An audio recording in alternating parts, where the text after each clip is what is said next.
प्रतिबोधितां भगवता नारायणेन स्वयं व्यासेन ग्रथितां पुराणमुनिना मध्ये महाभारतम् अद्वैतामृतवर्षिणीं भगवतीम् अष्टादशाध्यायिनीम्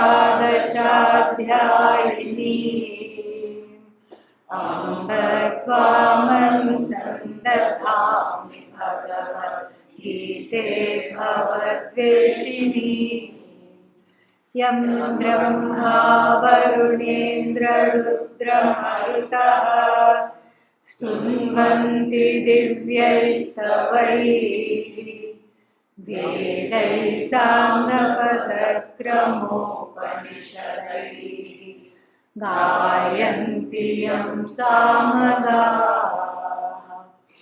ध्यानावस्थिततद्गतेन मनसा पश्यन्ति यं योगिनः यस्यान्तन्न विदुःसुरासुरगणाः देवाय तस्मै नमः देवाय तस्मै नमः। ॐ सहना भवतु सहनौ भुनक्तु सह वीर्यं करवावहै तेजस्विनावधीतमस्तु मा विद्विषावहै। ॐ शान्ति शान्ति शान्तिः। Having talked about numerous combinations of karma yoga, upasana, etc., numerous.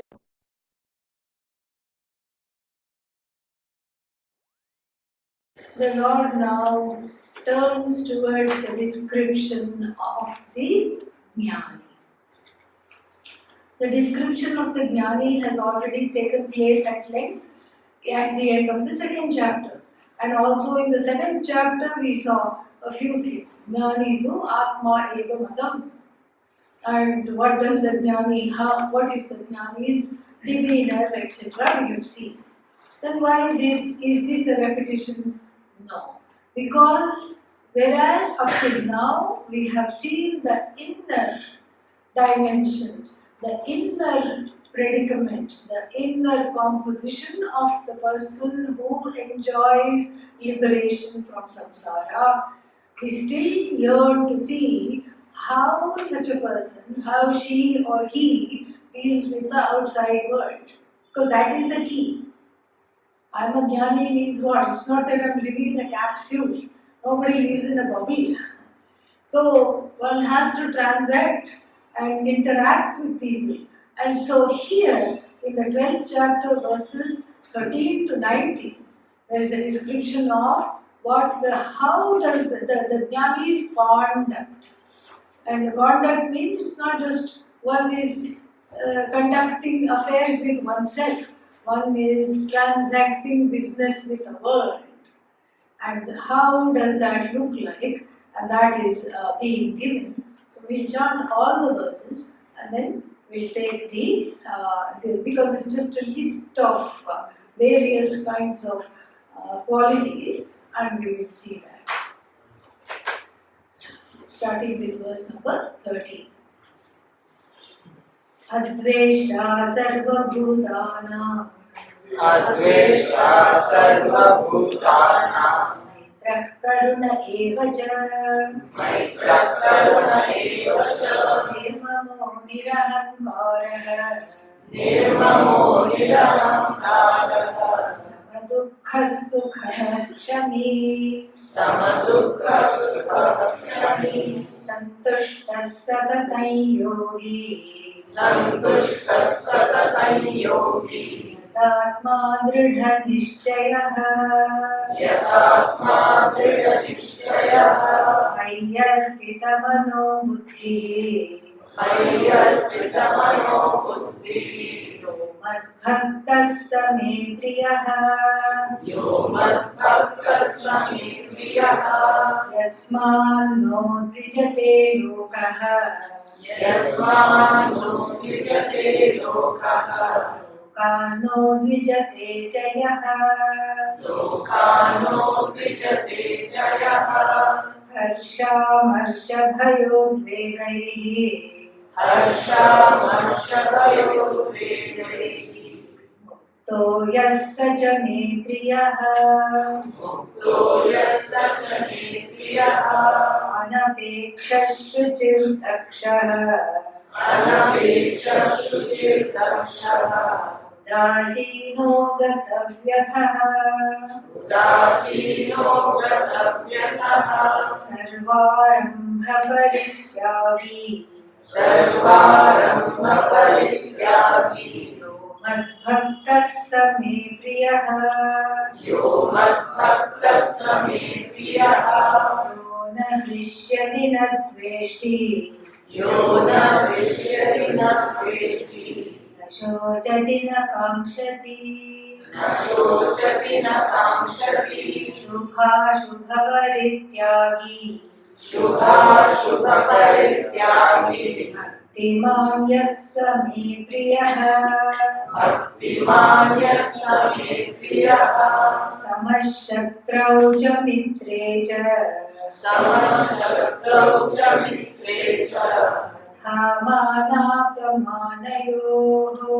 तथा मानापमानयोः शीतोष्णसुखदुःखेषु शीतोष्णसुखदुःखेषु समः सङ्गविवर्जितः समसङ्गविवर्जितः तुल्यनिन्दास्तुतिर्मौनी तुल्यनिन्दास्तुतिर्मौनी सन्तुष्टो येन केनचित् सन्तुष्टो येन केनचित् अनिकेतस्थिरमतिः अनिकेतस्थिरमतिः भक्तिमान् मे प्रियो नरः भक्तिमान् मे प्रियो नरः हेतुधर्म्यालमृतमिदम् ये तु धर्म्यामृतमिदम् यथोक्तं पर्युपासते यथोक्तं पर्युपासते श्रद्धधानामत्परमाः श्रद्धधानामत्परमाः भक्तास्तेतीव मे प्रियाः भक्तास्तेतीव मे प्रियाः We saw the meanings in the 13th verse. Advesha sarvabhutana. One for whom there is no dvesha for anybody. First we have to deal with human beings. After that we can go to other creatures. See, from the Shastric point, from the standpoint of Vedanta, if the person is a jnani, what is there? Sarvatma bhava. Sarvatma bhava means everybody is one. Ekameva dvitiya. So from that standpoint, there can be nothing. See, if there is nothing other than you, who are you going to hate? Who are you going to dislike? Everything is you alone. Everything is nothing other than you. So that is from the standpoint of Vedanta. Even from the standpoint of everyday transactional reality, what good is hatred going to do? First of all, what is it that I hate? So from the standpoint of everyday reality, informed by Vedanta Shastra, we have a maxim. You spot it, you got it. Meaning, if there is anything that irritates us about somebody, then there is a hook here. If there is a discomfort with somebody, the roots, the karana for the bija for that discomfort is right here. And we may not know the cause because it is all in the unconscious. That's why it's called unconscious, because I don't know the cause. And so the roots of it are here. So if I go and tell the person you are behaving badly or you shouldn't do this or I have, I am in my rights to tell you this, that or the other, that is one way to deal with it. But that's only what Vedanta says, half the story. The other half the story is here. So whenever there is discomfort, there is some memory, some pain from childhood. And even if one says, my childhood was perfect, that itself is a problem. So even if one were to think that one's childhood is perfect, still somewhere in the unconscious mind, what we call the unconscious mind, which is Pujya Swamiji's greatest contribution to Vedanta Shastra, is the discussion of the intersections between psychology and Vedanta.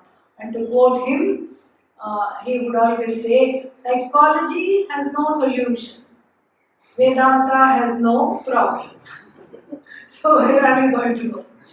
Psychology ends up saying, okay, this is your background, this is how your mother and father were, and the fact that you have these issues as an adult, this is what the therapist will tell the person who says I get angry or I'm sad or something like that. This is what the therapist will tell. This is because how it is, and it always stops at mother and father or whatever the background is. But here, the Veda goes beyond it. It goes beyond it in two ways. First is the mother and father are not the ultimate. That itself, that background itself has a cause. Its name is Bhagavan. That Bhagavan itself, which is in the form of the karma phaladata, the giver of the fruits of action, that is the one who is in charge of giving me this particular parentage, giving me these particular core issues, whatever it is. So this is something which is very important to take seriously. So therefore, if there is any hatred is a very strong word, but if there is any disturbance or dislike with regard to people, then there will be two reasons. One is objective. Objectively, the person may be a brat. The person may be doing something which is disturbing not just one person but many people. But there is also a subjective reason, which is personal, which just affects me. And so I have to look into that. That is basically what this Advesha Sarvabhutanam, the trait or the quality of the Jnani, tells us that, and this is a sadhana for the Jnani wannabe, the one who wants to be a Jnani. For them it becomes a sadhana. So sadhana means what? Sadhana means repeatedly seeing the limitations of disliking somebody or something or becoming irritable, etc. And what are the limitations? One is, if I dislike somebody, then my heart is in turmoil. That other person may not know at all that I have discomfort with that person. My heart is disturbed. And I go to bed with a disturbed heart, I wake up with a disturbed heart. Each time I see the person, I am disturbed. So that is, it becomes my problem. It doesn't become their problem. And then the second thing we know from here is that one cannot really condemn a person totally. Even the most condemnable person has something good about them. Even somebody like Valmiki, who was just such a terror on moonless nights for all the travelers, he was such a terror. Every Amavasya day, he just made off with their belongings and accosted people in the forest, killed them if he had to, and he did all that. Even for him, there were some redeemable qualities. So that is point number 2. Point number 3, to get some space from this all, is that we make a separation between the behavior and the person. So we say, okay, the behavior is condemnable. We condemn the behavior but not the person. So instead of saying this person is a criminal, criminal means what? The leg is a criminal, hand is a criminal, head is a criminal, heart is a criminal, so we are condemning the entire person. Whereas, if we say something like, this person has committed this crime, that means there is a separation between the behavior and the person. This is very healthy because we have a little bit of a space as we follow this as a lakshana, as a sadhana. So the jnani lakshana becomes the everyday person's sadhana. So as I am following this sadhana, what do? I remind myself there is a difference between the person and the actions. The actions may be condemnable. The person is doing these actions, but the person is different. That is point number 2. Point number 3, finally, is to see the futility. Then we can say, okay, maybe I don't hate the person, I hate their behavior, I hate their conduct, I hate their actions. That also is futile. Point number 3 is to see the futility of hating their actions as well. Because what will come out of hating their actions? Nothing. The same manastapa for myself will come. I will be upset. I will be disturbed. And so, and they are not going to change. Unless, of course, they want to. I cannot make them change. And they are not going to change. And so, therefore, I look at the person with which will come later, with compassion. They have a background. This is how they are. That doesn't mean that I have to go become their friend, and that doesn't mean that I have to go be with them all the time. I can still have compassion for these kinds of people from a distance, while at the same time examining myself, because it doesn't have to do with the other person. My discomfort has to do with me. I have to own it up, and without this is actually Atma Jnanam starts. Atma Jnanam, the road to Atma Jnanam, the gate to Atma Jnanam opens wide when we stop blaming ourselves and blaming others. So first we stop blaming others, then we stop internalizing the blame and blaming ourselves. Very dispassionately we look at the world, we look at the people in the world, and we look at our own psyche also with the same dispassion. Because why am I disturbed? I am disturbed because of something that happened to me about which I am not aware, or about which some partially I am aware. Is that my fault? No, it's not my fault. It is something that happened to me. So I look upon myself with compassion. I look upon the world also with the same compassion. And that is called Maitra, a friend to the world. Suhrit, the next word. Adveshta sarva bhutana Maitraha. Maitraha means somebody who is a friend. Not a codependent friend, not a dysfunctional friend, not the kind of loyalty you find between the members of a pack of thieves. They also have a loyalty. What will they say? Don't tell on me to the police, and I will also not tell on you. How long does that loyalty last? Until the policeman comes to catch one of them. Then all the loyalty goes. They plead guilty, and then they will sell all their so-called friends. This is not the loyalty we are talking about. And in fact, there is a work, Bhartrihari's work, what is that called? Niti Shatakam. Niti Shatakam, 100 verses on various kinds of values. 100 of them. And then these 100 verses, they have very beautiful 100 verses, and there, what does it say? It's very lovely. It says, a friend is somebody who is not afraid to tell you the truth. And if you are going away from dharma, to gently bring you back, to tell you the truth, without having any kind of agenda. They don't have an agenda. They want to just help you for no reason at all. I thought that was very beautiful. Not just who says yes, even whatever you do, even if you are, what is that, if one is going astray or one is being engaged in an act of, what is that called, self-sabotage. Sitting on a limb of a tree and cutting that limb. How am I doing? And the friend says, great, go for it. That's not a friend. The friend should say, are you out of your mind? Stop it. Otherwise, I'll come and take that saw away from you. Because I certainly did not like what I saw. What I just saw, I did not like. And this saw has to come out from your hand. You are destroying yourself. So that is the friend, Maitra.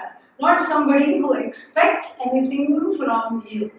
And that is going to be highlighted later on. So the Jnani is a Jagan Mitra. Jagan Mitra. So, like Jagat Guru, a friend for the world. A world friend. And so the world friend, what does the world friend do? Is friendly towards the whole entire world. Maitraha and then Karuna. Karuna, compassion. And that compassion towards everything is something which the human heart yearns. It's not enough for us to go through the sixfold modifications. What are they? Born, and then Jayate, Asti, Vardhate, Viparinamate, Apakshiyate, and don't say Vinashyati because everybody is still here. So it's not enough to go through these fivefold modifications. It's enough if one is a cow, if one is a cat, one is a dog, that's enough.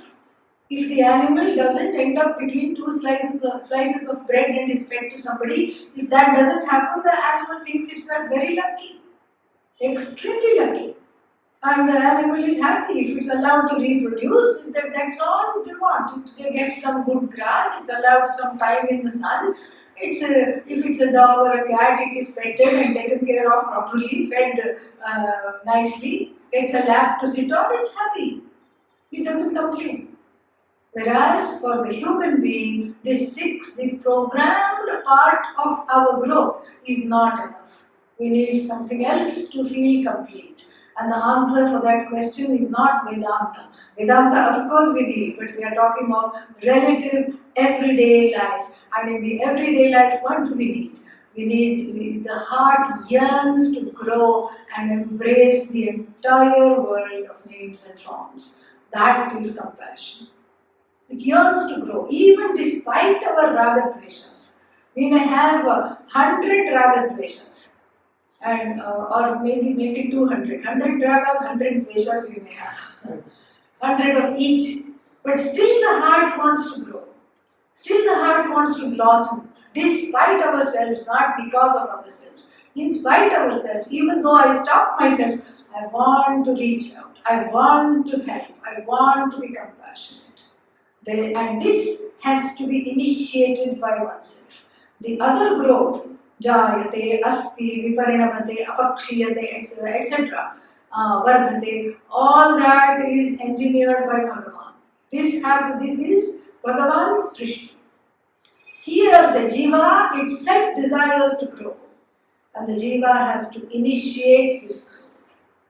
And then, if we ask how to be compassionate, despite so many hurts I have endured, despite so many pains, so many sorrows, so many difficulties, how can I be compassionate?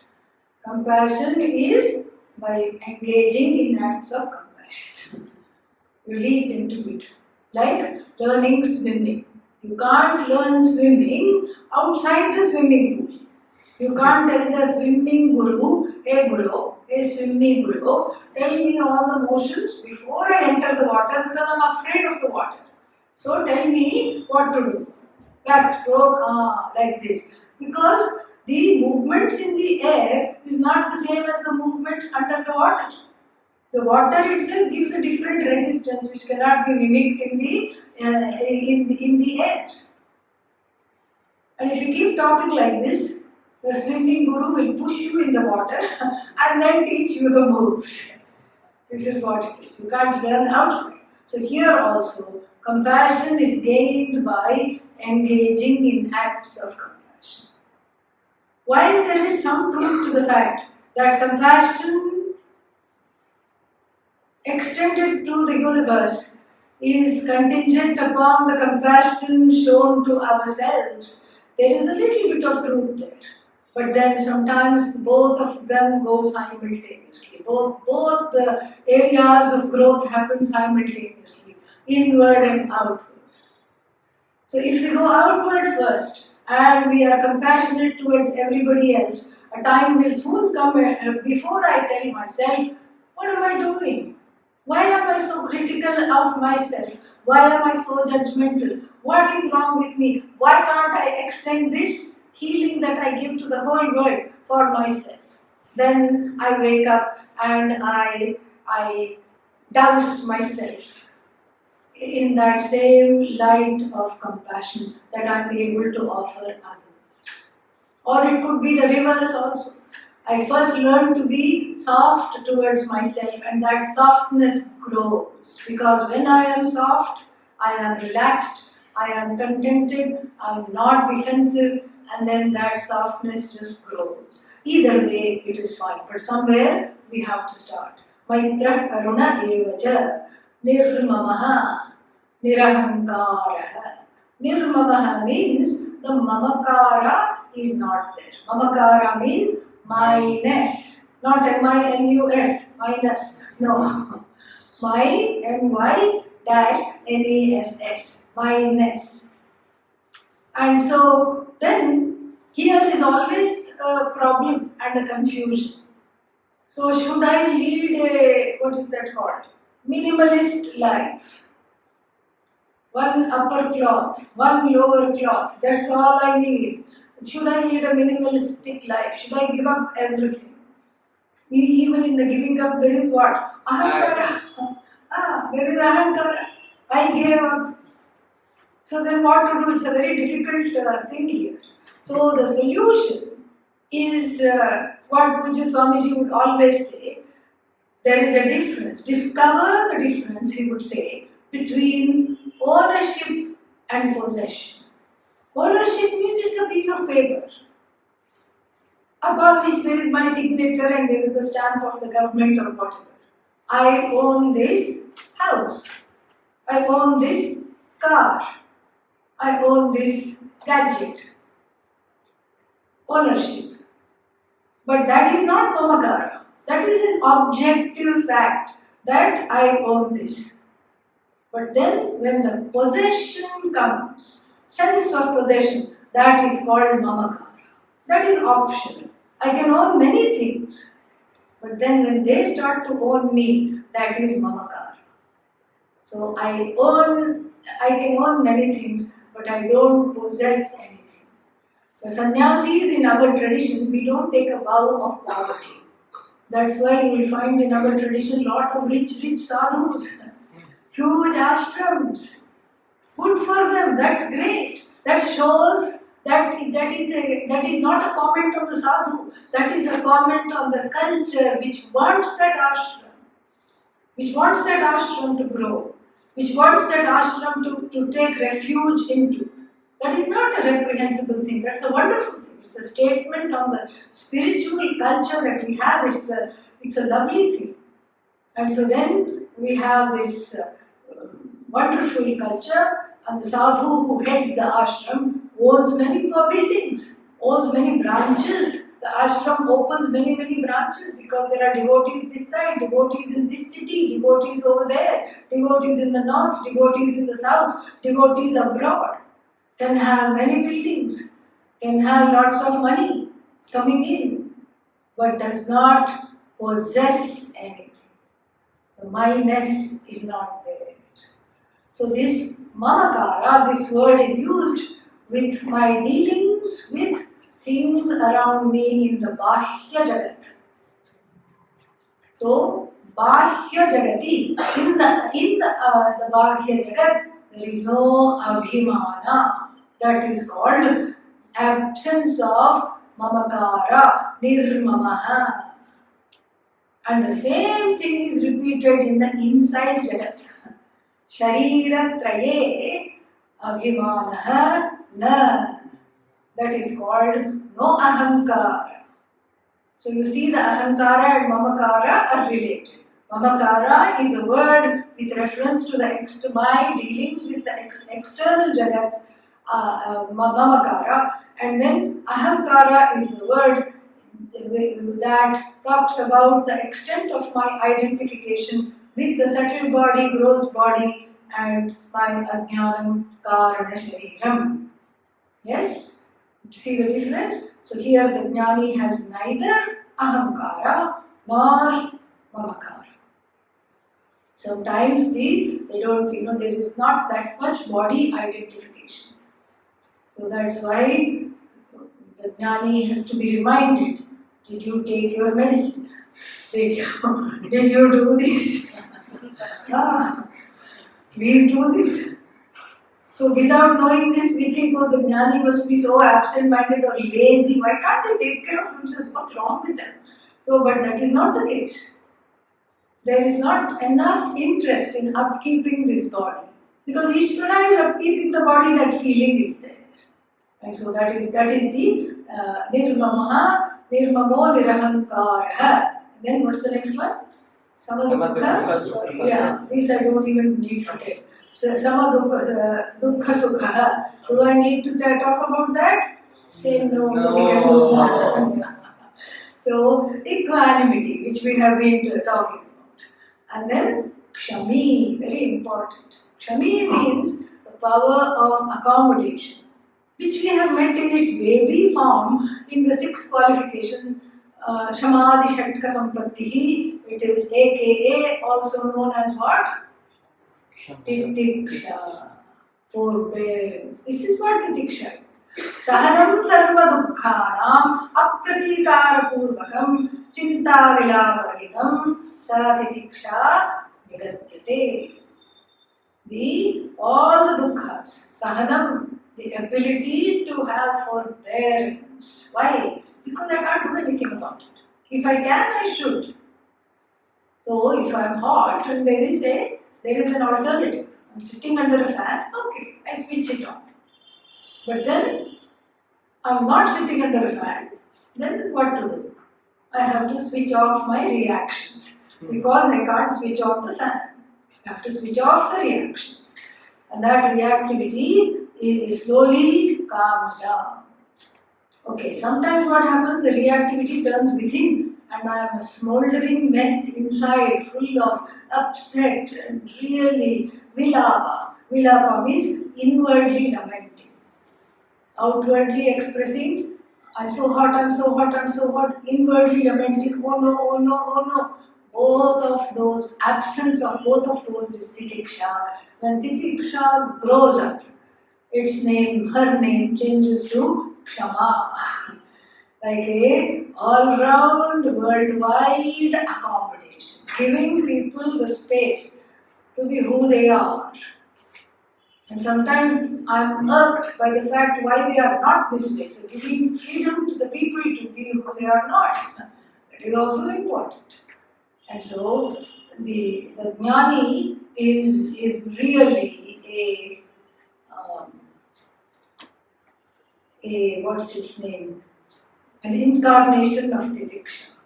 Once a person came to see Pujya Swamiji as some kind of a sadhu who did not believe in bathing because his body, no ahankara connected to this body. So perhaps had not seen the water for a good month or two.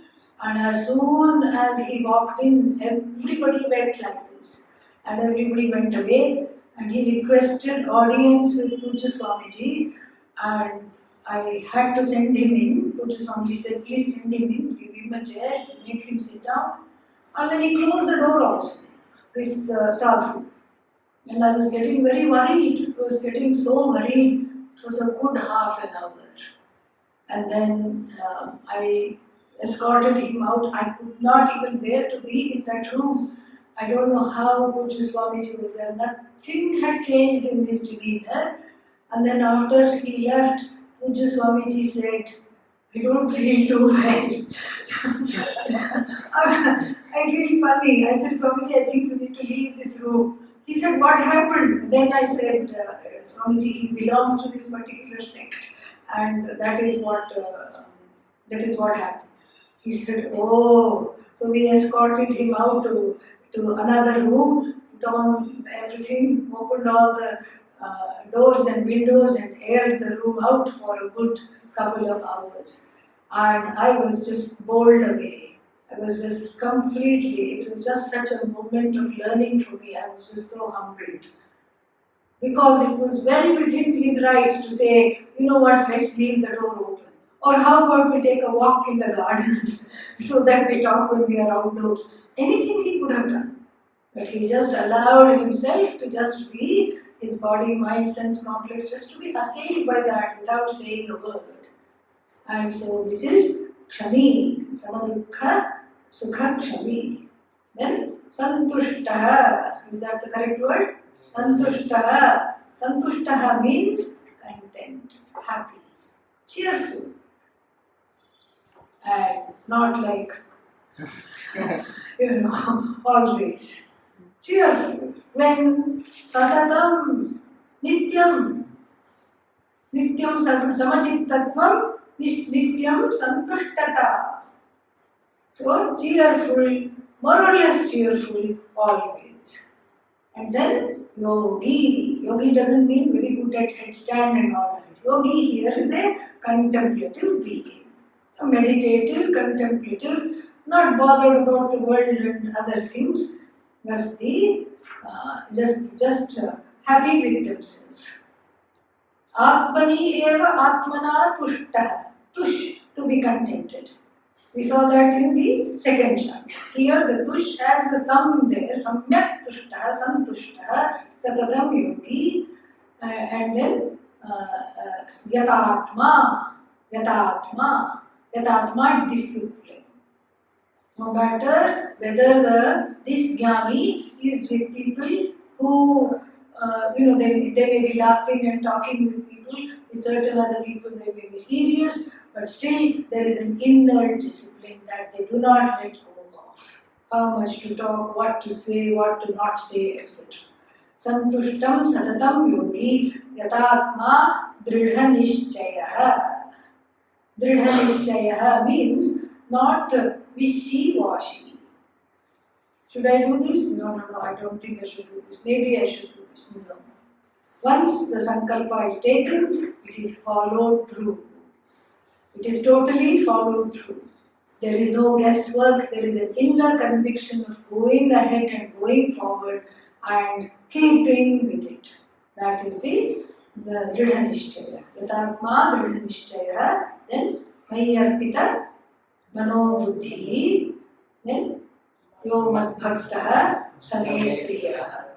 Mayarpita Mano Buddhi. How is all this possible? This looks like a very difficult list to have. And this is made easy because the person sees Bhagavan everywhere. Mayarpita, the person is a bhakta. The person described is a jnani bhakta, who has mastered what Arupa Ishvara is, but yet who is not averse to Aneka Rupa Ishvara or Eka Rupa Ishvara. All of them are Bhagavan for whom? That person is very dear to me. Yad Bhaktaha Same Priyaha. And this Same Priyaha is like a refrain. It will come in all of the, as we chanted, we saw that, it will come in all the verses. So, Santushta Satatan Yogi, Yatatma Dridha Nishchaya, Mayi Arpita Mano Buddhi, then Buddhi, Yoga Bhakta, Same Priyaha. Next one, Yasman no Dvijate Lokaha, Loka no Dvijate Jayah, Harsha Marsha Bhayodvegaihi, Yamuktaha, Sacha Me Priyaha. Yasman na Udvijate Loka. Udvega means disturbance. And then Lokanna Udvijate Chaya. One who doesn't disturb the world. One who is not disturbed by the world. Okay. Generally speaking, we've encountered, if we have a continuum, means two sides. So on one side of the continuum are people. These are all ideal types. Most of the people fall somewhere in the middle. Okay, so we draw a continuum and talk about the extremes, the ideal type of people. So on the one hand, we have people who are like rocks. Nothing disturbs them. You heap them with insults and then go, okay. They don't react. Somehow the Bhagavan has given them that constitution. Nothing disturbs them. Like a buffalo standing in the rain, nothing disturbs. And then on the other side, there are people who are sensitive and sensitive towards themselves, sensitive to the whole universe. They pick up everybody's difficulties and they are affected by that also, and they are constantly worried how to negotiate, how to live in this world, because one has to deal with many different kinds of people. So what to do? Because sometimes it is the sensitivity comes up, and so like for example, somebody may ask this person on this side of the continuum, when did you come? And that person may interpret it as, oh, maybe they didn't want me to come. That is not the case. But that is how the sensitive person might be there. So this is again two ideal type situations. Most of the people are somewhere scattered on this line in different, avoiding these two extremes. So now the question is how to be in the middle. That's what I want, right? I want to be in the middle. But what the Shastra says is very interesting. The Shastra says there is something to learn from the people on this end, people who are never disturbed by anything. And then there is something to learn from people on this end who are sensitive and to everything. What to do? Answer is very simple. If one is a jnani, one is like a rock, like the first kind of person, when dealing with the world and when one is at the receiving end. When one is at the receiving end, one trains oneself to be like a rock, and when one is, meaning, receiving end means what? When one is a bhokta of other people's kartrutvam, other people's omissions and other people's commissions. I train myself to be like a rock. I don't get disturbed. But then when I am the karta, when I have the kartrutva, when I am the karta means what? When I am the doer, when I have to deal with people, then I become very sensitive. I become like a flower in my dealings with people. I become like a soft flower in my dealings with people. I am sensitive when I am at the giving end. When I am at the receiving end, Gurunapi dukkhena na vichalyate. We saw in the 5th chapter. So that I become a person. Guruna means not by the Guru, but here big, neuter Guru. Yeah. So neuter word which means heavy. By the heaviest of dukkha, I am not moved. I am not perturbed. So it's yasman na udvijate lokah. So by such a jnani, the people around them are not disturbed because they don't want anything from people. They are like a flower when dealing with people. Then lokan na udvijate chayah. So the jnani is not disturbed by the people because the jnani has become like a rock, has trained the heart to be like a rock which can overcome other people's projections and transference. These are the two psychological terms which we should get used to. One is that many times when we deal with the world, we are at the end of other people's projections. Jiva Srishti, it is called. Other people's projection is called what? Jiva Srishti. Meaning, because of the avarna, there is vikshepa from the standpoint of the individual maya, individual manifestation of maya. Because of the collective avarna, I have my own vikshepa. So, I may, supposing if somebody was neglected at childhood, then one may interpret every situation to say, I am not loved, I am not wanted. This is a projection. Okay? And then same thing, when it is done on a continual basis, it is called transference. Transference is when instead of understanding, I am talking to a person who I hardly know. What do? I think that this must be the mother, this must be the father. So there are certain authority issues, certain core issues that are transferred onto that person. And so therefore, so the jnani becomes, usually because the jnani is not dealing at the same level, the jnani is just listening to the people most of the time, the jnani becomes a sitting duck for all kinds of projections and transferences. So as Vedanta, Vedanta students, what we have to do? We have to get ready that the more deeply we go into Vedanta, the chances are that we will be the recipients of a lot of projections and a lot of transference. What to do? Welcome it. And welcome it doesn't mean be a sitting duck. You can sidestep. You can use some karate moves. Deflect. Show them the mirror. Deflect. Gently. And so, this is very nice. Yasman no vijate lokaha, lokan no vijate jagaha. Then harsha marsha. Nice alliteration. Harsha means Happiness. sitting in the back. No. So, harsha and amarsha. Harsha and happiness. Marsha. Marsha means what? Irritability. Yeah. Annoyed. Irritability. Irritability comes because of a sense of perfection. And as one progresses in Vedanta Shastra, one becomes very, very efficient. Very quickly one is able to see the situation, size it up and do things very efficiently. And then who is one dealing with? The rest of the world who is not studying Vedanta. And they won't be as fast, they won't be as skilled, they won't be as efficient. And so if you say, come on, what's wrong with you? It will not work. That annoyance and that irritability has to again go back to the previous verse, karuna, compassion.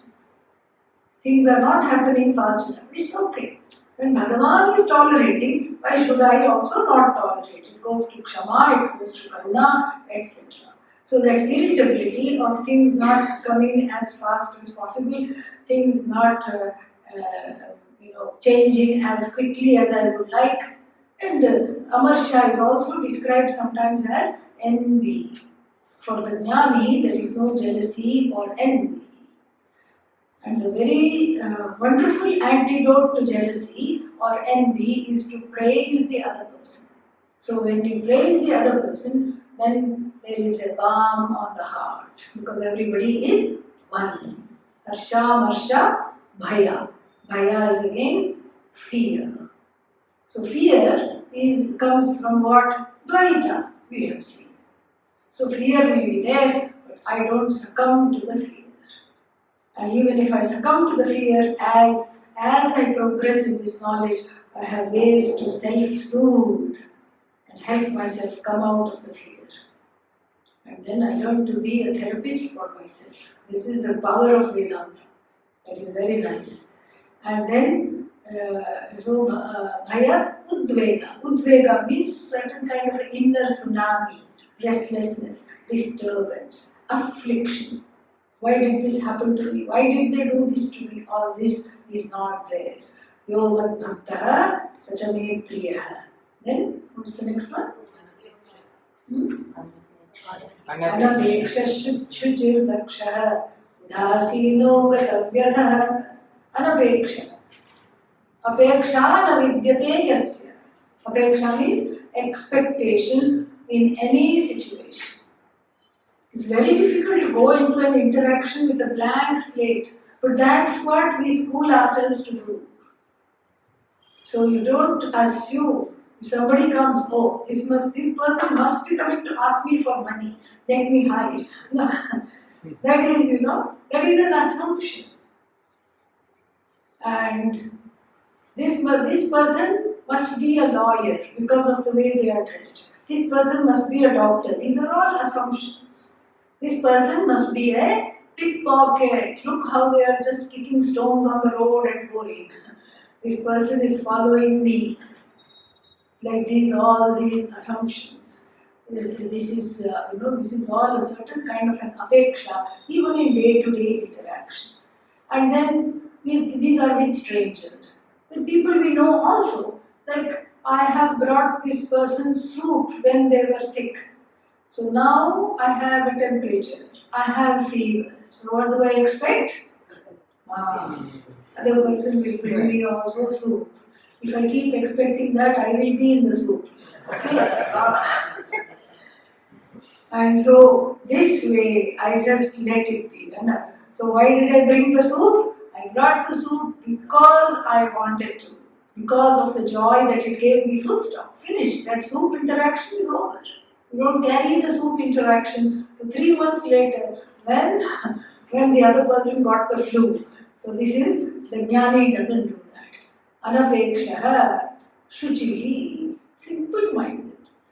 Does not look for diabolical motives in other people's actions. They did this because they must be reading something from me, and because they are always like this and this. That doesn't, that is dropped. That doesn't even occur to the jnani. Just let the other person be. You look for the best. Give everybody the, what is that called? The power, the power to prove themselves as unworthy. Give them the power. Until they prove themselves to be totally unworthy, let us not judge. Who are we to judge? So this is the thing, Anapekshaha, shuchihi, dakshaha. Dakshaha means samartha in what? Cutting the cords of samsara. That's why Dakshinamurti got the name Dakshinaha. Daksha, samartha. In cutting the cords of samsara for oneself and for others also. Udasina. Udasina means to unsee things. To unsee what you have seen. Let's say you see something pleasant, and then you don't keep dwelling on the pleasant.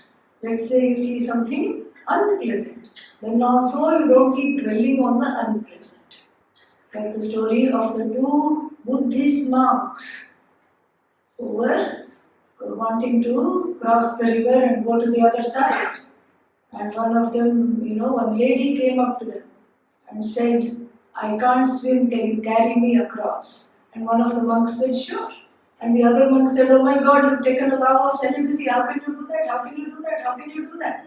And then this monk ignored him, carried the lady, put her on the other side, and then both of them started to walk, with the first monk keeping on deriding him. Why did you do this? I told you not to do this, and what?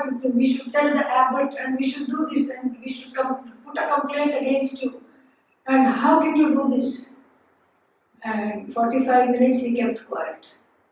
The second monk kept quiet for 45 minutes. After that he said, Hare Baba, I put the lady down 45 minutes ago. You are still carrying her.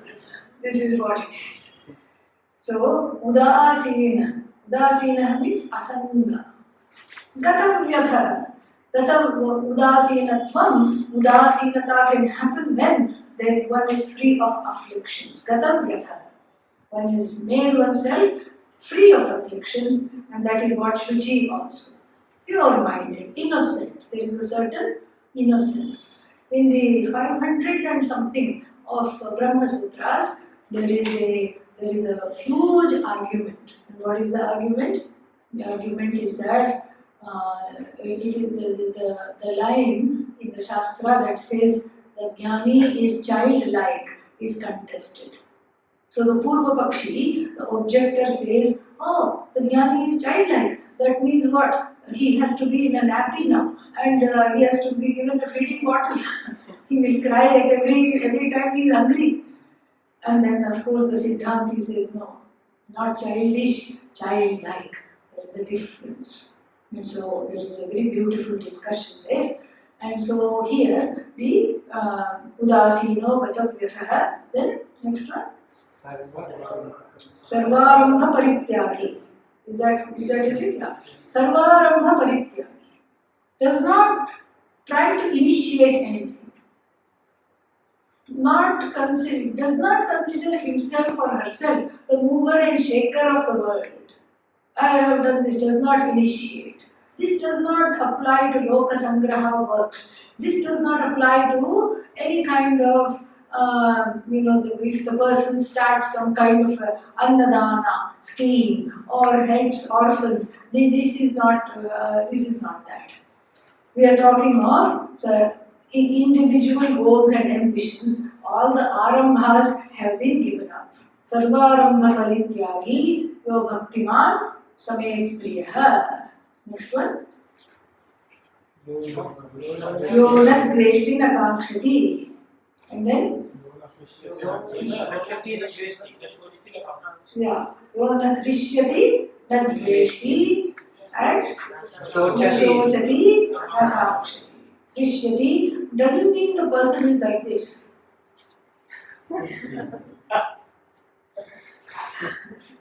When did you come? When did you come to the ashram? Yes, we have not seen each other in 2 years. Welcome to the ashram. That's not the sign of the Gnana. Krishyati means elation, beyond, like an ecstasy. I used to use the word ecstasy a lot, and then people said it means there is some drug named after that, and then started to use it sparingly. So there is not this overwhelming, one is not overwhelmed by the joy. And na krishyati, na kamshati. Na krishyati, na dveshti. Yeah. Na krishyati, na dveshti, and then na shochati, na kamshati.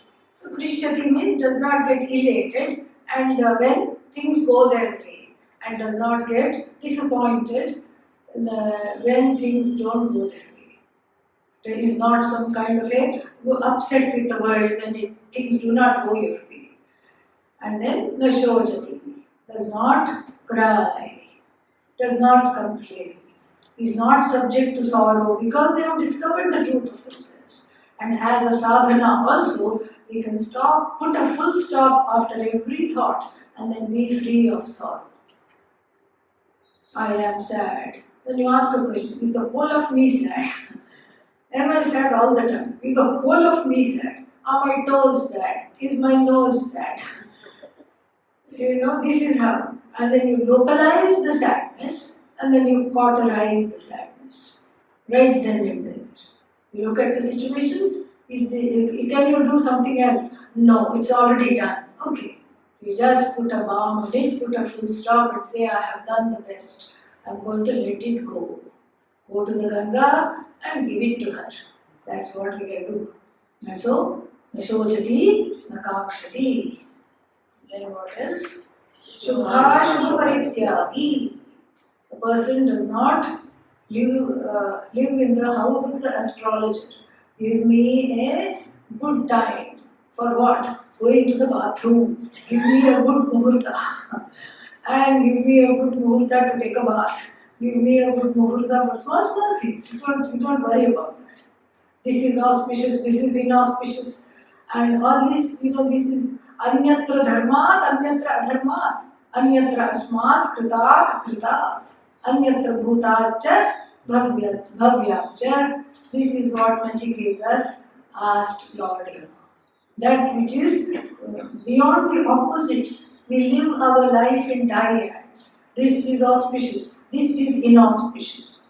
Arjuna also suddenly had this problem because when one is vulnerable, the inauspicious and auspicious comes out very, very, very much. It's very much there. Like in the first chapter, Arjuna said, Nimittani cha pashyami. Nimittani means viparitani nimittani. I'm seeing inauspicious signs. Some jackals were howling apparently, and he said, okay, therefore one should not fight the war. Jackals were howling because they were in the forest. That had nothing to do with the war. But he connected the two together. That's how, when the mind is vulnerable, this is what the person does. There is this feeling. Okay, maybe this won't turn out well. Oh my God, I shouldn't do this, I shouldn't do this. So then, there is no, Shubha Shubha Parityagi. Shubha Shubha Parityagi, whatever is auspicious day, auspicious time, inauspicious day, inauspicious time, cast away. They will do that for others.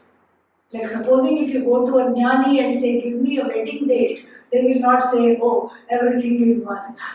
Go get married on this day. No. They will look. They will look for whom? For the person asking. They will look for the person who is wanting that. They will not disturb. Na buddhi bhedam janaye ajnaninam karma sanginam. This is in the 3rd chapter. Just because we are Vedantins, we don't have the right to judge other people and force our values on them. I know for myself, everything is Shubha. There is no Ashubha. Why? Brahman is the most auspicious thing. When I have Brahman with me, everything will turn out to be auspicious. Like the cycle of karma flows and goes, I have nothing to do with that. And then so saying, I run my day. But if somebody comes to me and says, give me a good time for the thread ceremony of the chari, for the wedding, for the naming ceremony, whatever it is, then it is my duty to look at the almanac and then provide them with a proper time and date. Because that is what they want. And that is their belief. I don't disturb their belief. Shubha Shubha Parityagi. Then what? Bhaktiman yes. Yeah, Bhaktiman, yes, Same Priya. This kind of a bhakti, bhakta is very, very dear to me. How many are left? 3 more, 4 more. So we do this tonight. We finish this chapter tonight. Tonight will be Gita class. If there are questions also, we will have time for that. And who wants to sing a bhajan, please decide. And then come back at 8:15. Om Purnamada Purnamidam Purnat Purnamudachyate Purnasya Purnamadaya Purnamevavashishyate Om Shanti Shanti Shanti Hari Om Shri Guru Namaha Hari Om